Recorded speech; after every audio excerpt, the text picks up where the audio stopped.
Hari ini kita akan berbicara tentang Daniel ya. Daniel itu adalah orang yang luar biasa di Alkitab. Satu kali di daerah pemerintahan Darius waktu itu ya. Jadi di pemerintahannya itu dia mengangkat 120 menteri. Dan di atas 120 menteri itu diangkat lagi 3 wakil raja. Dan di antara ketiga wakil raja ini salah satunya Daniel. Jadi setelah pemerintahan itu berjalan, ternyata Daniel itu didapatin di firman Tuhan di dalam Daniel 6. Firman Tuhan berkata, Daniel memiliki roh yang luar biasa. Jadi raja ini kagum sama Daniel sehingga raja ini mau memberikan kekuasaan besar sama Daniel. Nah, karena itu 120 menteri dan 2 wakil raja itu iri sama Daniel. Jadi dihasutlah bupati-bupati sampai pemerintahan lurah-lurah dihasut supaya raja bisa dipengaruhi supaya Daniel itu diturunkan. Nah, dibuatlah berbagai cara karena iri. Setelah itu akhirnya raja dihasut, maka dibuat rajalah peraturan siapa yang dalam 30 hari ini menyembah dewa atau menyembah manusia atau menyembah yang lain selain raja akan dimasukkan ke gua singa. Nah, itu udah keluar peraturannya. Tapi Daniel 6 ayat 11, demi didengar Daniel bahwa surat perintah itu telah dibuat, pergilah ia ke rumahnya. Dalam kamar atasnya ada tingkap-tingkap yang terbuka ke arah Yerusalem. 3 kali sehari ia berlutut, berdoa, serta memuji Allahnya seperti yang biasa dia lakukan.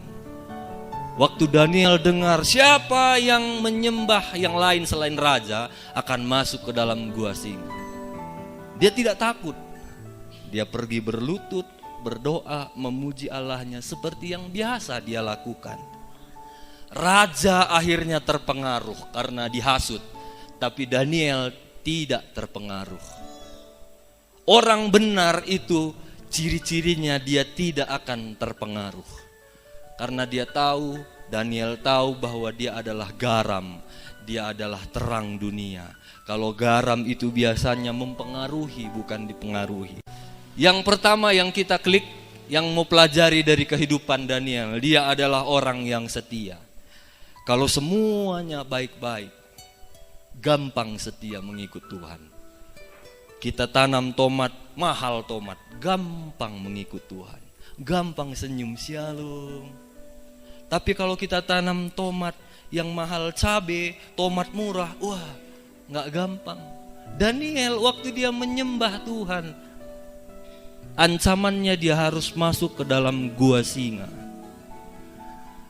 Saudara, kita baca di Daniel 6 ayat 5. Kemudian para pejabat tinggi dan wakil raja itu mencari alasan dakwaan terhadap Daniel dalam hal pemerintahannya. Tetapi mereka tidak mendapat alasan apapun atau suatu kesalahan sebab Daniel setia dan tidak ada didapati sesuatu kelalaian atau sesuatu kesalahan kepadanya. Waktu orang itu iri, dia mau menjatuhkan Daniel. Semuanya para pejabat itu sibuk cari kesalahan Daniel. Dicari-cari, apa ya kesalahan Daniel? Dicari-cari. Waktu diperiksa buku, dia bayar gerakan 1.000 enggak? Wah, ternyata dia bayar. Diperiksa buku, dia bayar perpuluhan enggak? Bayar. Dicari lagi jadwal jam masuk ibadah, dia suka terlambat gak? Enggak. Jam ibadah jam 9 dia datang sebelum jam 9. Dicari-cari kesalahannya. Dia suka ngosip enggak? Enggak. Pusing akhirnya semuanya orang ini. Dicari lagi apa kejahatannya. Dia suka korupsi enggak? Enggak. Dia suka main judi enggak? Enggak. Capek pejabat ini cari. Tidak mendapat suatu kesalahan apapun. Akhirnya mereka cari. Hanya satu ditemukan, dia suka berdoa. Cuma itu, selain itu enggak ada. Bapak Ibu biasanya kalau gua singa itu, kalau misalnya 3 hari lagi atau beberapa hari lagi ada korban yang akan dimasukkan ke dalam. Itu singa-singa yang ada di dalam gua itu sengaja tidak dikasih makan, supaya kelaparan dia, supaya nanti kalau ada orang dicampakkan belum sampai bawah pun udah lompat dia saking laparnya. Jadi sebelum Daniel masuk, firman Tuhan bilang sebelum Daniel masuk gua singa sudah ada malaikat yang mengatupkan bibir singa ini. Mungkin waktu itu, ini nggak ada di Alkitab ya, jangan nanti saudara cari. Mungkin waktu itu malaikat masuk ke gua singa, dia jumpain semua singa itu. Singa, dengar ya, besok ada hamba Tuhan namanya Daniel akan masuk.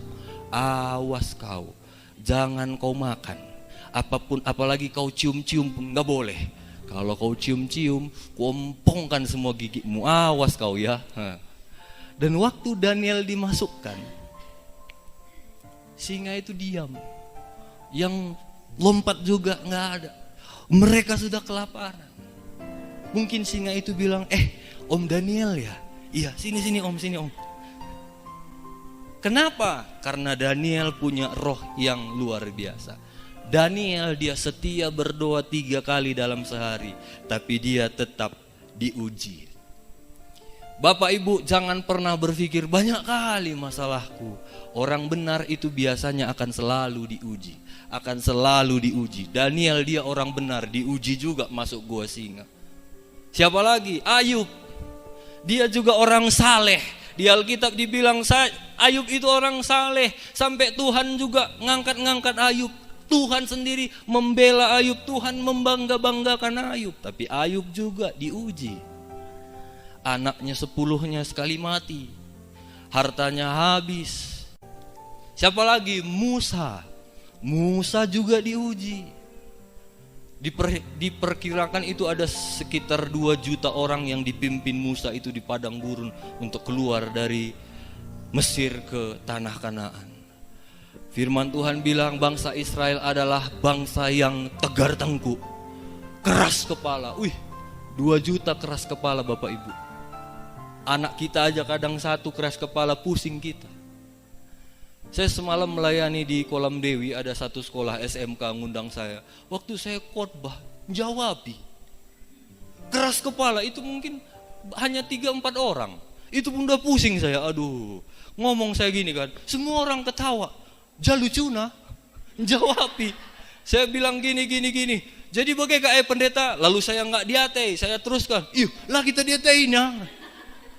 Padahal hanya 3 orang dari 200-an orang murid.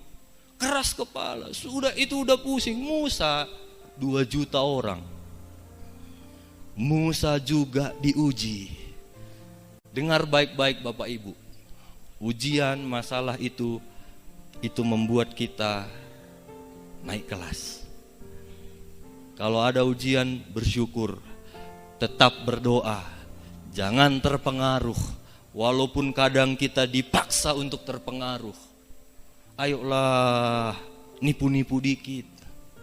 Ayolah, cikurak-cikurak dikit. Lakam kari cikurak lalit teman dujenda. Kita dipaksa keadaan, kita dipaksa teman-teman kita untuk melakukan yang tidak benar. Daniel, dia tidak terpengaruh. Dia tetap setia. Amsal 20 ayat 6. Banyak orang menyebut dirinya baik hati, tetapi orang yang setia, siapa yang menemukannya? Banyak orang baik hati, tapi orang setia, siapa menemukannya? Keadaan kita hari-hari ini menuntut semuanya serba cepat. Saudara mau makan mie, ada mie apa? Pop mie. Seduh cepat, 3 menit sudah cepat. Saudara mau ke kantor listrik atau mengisi listrik, tinggal isi pulsa sekarang. Tik tik tik tik, udah masuk pulsanya listrik. Saudara mau nelpon, ada handphone, cepat, nggak seperti dulu lagi surat. Seminggu 2 minggu nggak ada balasan. Sekarang cek cepat. Semua menuntut serba cepat zaman ini. Dan kesetiaan ini itu lawan dari kecepatan.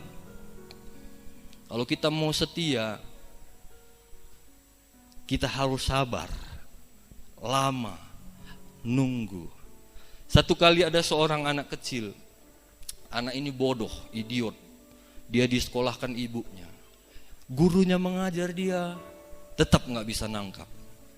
Ajar lagi nggak nangkap. Ajar lagi nggak nangkap. Sampai gurunya pusing, gimana lah caranya ini. Ajar lagi, nggak nangkap. Sampai akhirnya kepala sekolahnya tulis surat. Baru dia bilang sama anak ini, nak, ini kasih sama ibumu. Wah, si anak ini senang, dia bawa ke rumah. Bu, saya dapat surat dari kepala sekolah. Waktu ibunya ambil, dia baca. Ibunya mulai meneteskan air mata. Lalu anaknya bilang, "Ma, kenapa, Ma?"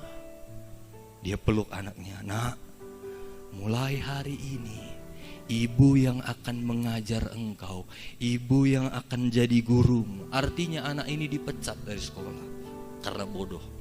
Sejak itu ibunya selalu setia mendidik dia. "Nak, gini nak, 1 tambah 1 2 ya nak. Berapa 1 tambah 1? 4. Diajar lagi, "Nak, bukan nak. 1 tambah 1 berapa nak? 3. Bukan nak, 2. 1 tambah 1 berapa?" Dia setia mengajar. Di ibunya selalu tanamkan perkataan, "Nak, kamu akan menjadi orang luar biasa. Kamu akan menjadi orang yang hebat. Walaupun kamu gak sekolah, kamu akan menjadi orang yang berguna bagi bangsa dan bagi dunia ini." Itu selalu didengarnya. Ibunya setia mengajar dia. Walau dia nggak sekolah, walau kerjanya hanya tukang koran, setiap hari naik sepeda antar koran ke rumah orang.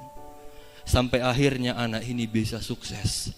Dia menjadi penemu terbanyak di dunia ini. Salah satunya penemuannya bola lampu. Dialah Thomas Alva Edison. Dia orang idiot, orang bodoh waktu itu. Tapi ibunya setia. Sampai akhirnya Thomas Alva Edison menjadi orang yang luar biasa. Jadi yang pertama yang kita pelajari dari kehidupan Daniel, tetaplah setia dalam keadaan apapun. Yang kedua, klik. Daniel punya jembatan yang benar. Waktu Daniel dengar berita itu, dia punya jembatan yang benar langsung kepada Tuhan. Biasanya Bapak Ibu, kalau kita dalam keadaan terdesak, apa yang kita akan lakukan? Cari orang yang bisa menolong kita. Misalnya kalau kita tangkap polisi, kita cari saudara kita yang polisi atau yang pangkatnya lebih tinggi yang bisa menyelamatkan kita. Biasanya kalau kita punya masalah, kita akan cari koneksi. Kita akan cari orang yang lebih hebat. Kita akan cari perlindungan. Daniel waktu itu orang penting, termasuk bisa dibilang orang kedua lah di negara itu. Dia bisa saja cari perlindungan. Saya percaya mungkin waktu itu banyak teman Daniel anggota MPR. Banyak temannya anggota DPR. Mungkin menteri-menteri banyak tunduk sama Daniel. Bisa saja waktu itu mungkin Daniel minta perlindungan khusus langsung dari raja. Tapi dia tidak melakukan itu. Yang dia lakukan, dia langsung datang sama sumber. Dia langsung datang sama Tuhan. Seperti yang biasa dia lakukan. Dia gak cari siapa-siapa. Dia gak cari 2 temannya wakil raja. Gimana ini? Enggak. Dia enggak datangin raja, "Tolong hapuskan itu raja." Bisa saja dia dapat perlindungan khusus, tapi itu tidak dia lakukan. Dia datang sama Tuhan. "Tuhan, engkau baik." 3 kali dalam sehari itu udah biasa dia lakukan. 3 kali dalam sehari dia berdoa. Kalau boleh saya tanya Bapak Ibu, kira-kira menurut Bapak Ibu Daniel ini sibuk enggak? Susah mungkin nangkapnya ya, ginilah. Mana lebih susah, lebih sibuk kamu sekarang daripada SBY? Pasti lebih sibuk kita bilang SBY kan? Kalau ada yang bilang lebih sibuk aku, terlalu kata Bang Roma. Daniel waktu itu orang sibuk. Dia orang penting, sampai raja pun mau taruh kekuasaan sama Daniel. Karena dia punya roh yang luar biasa. Pasti dia sibuk mungkin ngurusin Aceh, ngurusin Sumatera Utara, ngurusin Kalimantan. Dia sibuk ngurusin negara itu. Tapi biasa dia lakukan berdoa 3 kali sehari. Bilang kiri kanan, jangan sok sibuk, bilang. Kita kadang-kadang bukan sibuk, tapi sok sibuk. Daniel itu, dia sibuk. Tapi gak ada alasan bagi dia sibuk. Dia 3 kali sehari. Mungkin ada orang bilang, Pak, saya butuh tanda tangan ini Pak sekarang. Sebentar, ini jam saya berdoa. Wah, dia berdoa 3 kali dalam sehari. Mungkin sore, Pak ini Pak. Enggak, ini sudah azan, saya harus berdoa. Dia berdoa. Dia enggak peduli dengan kesibukannya. Karena firman Tuhan bilang, dia biasa melakukan. Dia tetap berdoa. Dia sungguh-sungguh. Dia punya sikap yang benar. Waktu Daniel masuk ke gua singa, dia enggak sungut-sungut sama Tuhan. Tuhan, kau bilang kau ada. Mana buktinya ini aku harus masuk ke lubang singa? Enggak. Dia enggak salahkan Tuhan. Tapi dia tetap setia kepada Tuhan. Satu kali ada orang gagap. Saya dengar kalau orang gagap itu paling cocok jual buku katanya. Kalau orang gagap itu jual buku pasti laris. Kenapa? Karena dia bilang gini, kalau dia bawa buku kan, Pak mau beli buku atau mau saya bacakan? Udahlah saya beli aja, nggak usah kau bacakan. Nah, satu kali ada satu orang gagap. Dia ngomong, dia udah gagap, dia nggak tahu fashion, artinya nggak nyambung. Misalnya dia pakai baju kuning, di bawah warna coklat, nggak nyambung, dia nggak tahu gaya. Orang selalu bilang, ih kau nggak bisa apa-apa, dan dia merasa minder waktu itu. Satu kali waktu dia baca firman Tuhan di dalam Yesaya 43 ayat 4, firman Tuhan bilang, karena engkau begitu berharga, begitu mulia di hadapanku. Wah, dia senang, aku ini berharga, aku ini luar biasa. Setiap dia berkaca di cermin, dia bilang, kamu itu luar biasa, kamu itu berharga di mata Tuhan. Besok dia bercermin lagi, kamu itu luar biasa, kamu berharga di mataku. Dia selalu ucapkan itu. Akhirnya kehidupannya mulai berubah. Satu kali dia khotbah di hadapan bapaknya sama mamanya, sampai bapak mamanya nangis. Anakku yang dulu ngomong pun susah, dia khotbah, sampai bapak mamanya nangis. Dan satu kali dia ambil tekad dalam hidupnya, dia tulis di hatinya, dia bilang gini, no Bible, no breakfast. Artinya kalau saya nggak baca firman Tuhan, saya nggak boleh sarapan. Itu udah tekad dalam hidupnya. Tanpa firman Tuhan saya nggak boleh makan. Kalau belum baca firman Tuhan hari ini nggak boleh makan. Setelah itu dia terus baca firman Tuhan. Kalau dia belum baca, dia nggak akan sarapan. Kalau belum makan, dia nggak akan sarapan. Terus sampai akhirnya di masa hidupnya dia berhasil berdoa tumpang tangan langsung kepada 5 orang presiden Amerika Serikat. Dialah Billy Graham. Billy Graham itu orang betat dulunya. Tapi waktu dia punya tekad, sampai sekarang dia punya tekad, no Bible, no breakfast. Tanpa baca firman saya nggak makan. Tanpa firman Tuhan saya nggak makan. Kenapa? Karena dia sadar bahwa firman Tuhan itu adalah jembatan langsung kepada Tuhan. Firman Tuhan bilang dalam Yohanes, firman itu adalah Allah sendiri. Makanya dia terus bangun jembatan sama Tuhan. Jadi yang kedua, kita anak-anak Tuhan yang pertama harus setia, yang kedua harus apapun masalah kita langsung bangun hubungan jembatan yang benar sama Tuhan. Nggak usah cari kalimbubu, nggak usah cari anak beru, nggak usah cari bengkila. Bangun ini dulu yang benar.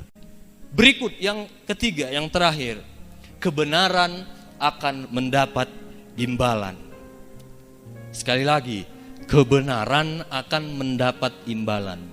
Kebenaran itu sesuai dengan firman Tuhan. Tapi kalau kebenaran itu lain di luar, lain di dalam.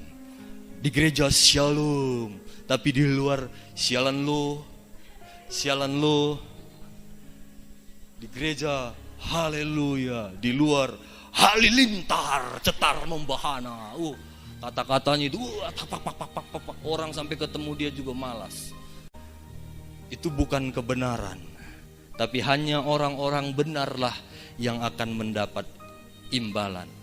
Saudara, waktu Daniel masuk gua singa, bisa saja teman-teman Daniel yang bersepakat untuk memasukkan dia ke gua singa itu berpesta. Hore, akhirnya Daniel masuk ke gua singa. Hore, bisa saja waktu itu orang itu berpesta. Tapi dengar baik-baik, kebenaran akan selalu timbul walaupun tidak dibela. Saudara, Raja Darius ini sangat sayang sama Daniel. Waktu dia tahu Daniel yang harus masuk gua singa, firman Tuhan bilang sangat sedihlah raja itu. Dia sedih sekali, aduh kenapalah Daniel. Tapi waktu itu kalau peraturan udah keluar, dicetak cincin raja, udah gak bisa dicabut. Raja waktu itu sedih, aduh kenapalah harus Daniel. Dia mulai cari cara supaya Daniel dibebaskan, gak bisa lagi. Sampai malam itu dia bilang firman Tuhan, Raja, biasanya kalau dari firman Tuhan ini ketahuan bahwa biasanya raja itu akan selalu ada penghibur-penghiburnya. Mungkin tari-tarian, mungkin ngelucu-ngelucu. Malam itu raja bilang, aku gak perlu penghibur. Aku sangat sedih karena Daniel yang punya roh yang luar biasa itu masuk ke gua singa. Dan firman Tuhan bilang Raja Darius berpuasa khusus untuk Daniel. Karena dia begitu sayang sama Daniel. Apa yang terjadi? Pagi-pagi raja itu datang ke gua singa. Dia bilang, Daniel, masih hidupkah engkau? Daniel jawab, ya tuanku raja, kekallah engkau. Ya, aku masih hidup. Akhirnya raja bilang, keluarkan Daniel. Kita baca di ayat 27 sampai 29.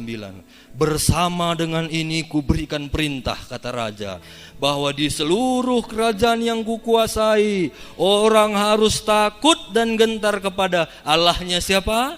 Allahnya Daniel. Sebab dialah Allah yang hidup, yang kekal untuk selama-lamanya. Pemerintahannya tidak akan binasa dan kekuasaannya tidak akan berakhir. Dia melepaskan dan menolong dan mengadakan tanda dan mujizat di langit dan di bumi. Dia yang telah melepaskan Daniel dari cengkraman singa-singa. Dan Daniel ini mempunyai kedudukan tinggi pada zaman pemerintahan Darius dan pada zaman pemerintahan Kores, orang Persia itu. Wah, dia dapat imbalan. Waktu dia hidup benar, sungguh-sungguh serius, dia setia sama Tuhan. Bisa saja gak kira-kira waktu Daniel mau diangkat, waktu diangkat gini, 1, 2, singanya pun mau dari bawah. Dia bilang, tunggu. Iya yuk, ecek punya tadi yuk. Iya yuk, kusembah yuk raja yuk. Bisa.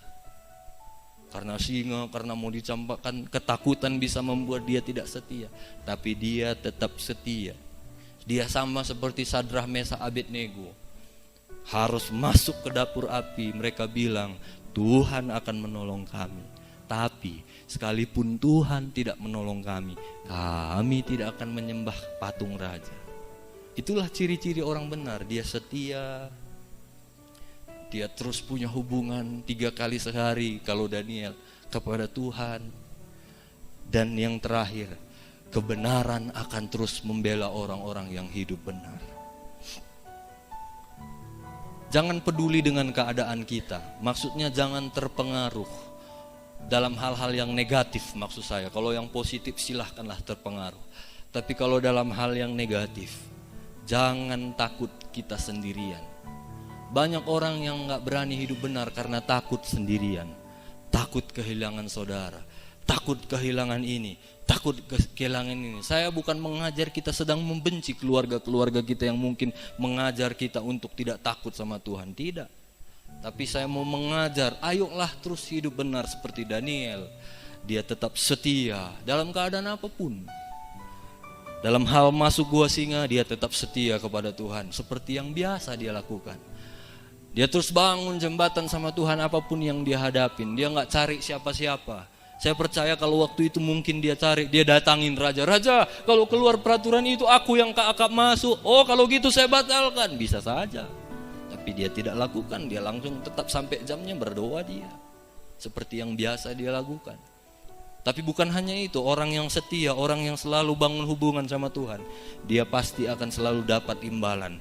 Dia pasti akan selalu dibela. Bukan hanya Daniel yang dipermuliakan, Tuhan pun dipermuliakan dari kehidupan Daniel. Dan bukan hanya itu, seluruh rakyat harus menyembah Allahnya Daniel. Dari mana itu berawal? Dari seorang Daniel yang hidup benar, hidup setia, hidup mengandalkan Tuhan. Hiduplah terus benar, apapun menjadi tantangan tetaplah setia. Tuhan yang akan menolong kita. Amin.